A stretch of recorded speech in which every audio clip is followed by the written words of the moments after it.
मो ना हूँ अमीन्द्र खरा अविभक्त कोरापुट जिलार कार्यकारी सभापति भाव में मुझे माली समाज विकास परिषद रे काम करुच्ची। तो दीर्घ 11 वर्ष है यही संगठन अविभक्त कोरापुट जिले में चली आसी जहाँ आमर जो 1936 मसीहा रु 1950 मध्य जो वनवासी मान्यता आमर अविभक्त कोरापुट जिलार जेते माली भाई समस्ते सरकार अधिकार शिक्षार अधिकार राजनीतिर अधिकार चाकरीर अधिकार पाई आसुथिले। जेतेबेले एई 1950 जेतेबेले देश स्वाधीन हैला तापरे एई जो माली जाति को समस्त अधिकार रु वंचित करागला।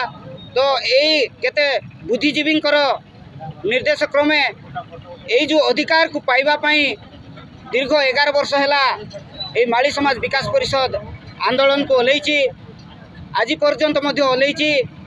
आज अविभक्त कोरापुट जिले में 4टी जिला मालकानगिरी कोरापुट रायगड़ा नवरंगपुर 4टा जिले में आज समस्त जिलावासी धारणा बसी। आम आज यही जो मालकानगिरी जिलापाल कार्यालय आम आज धारणा बसीचु।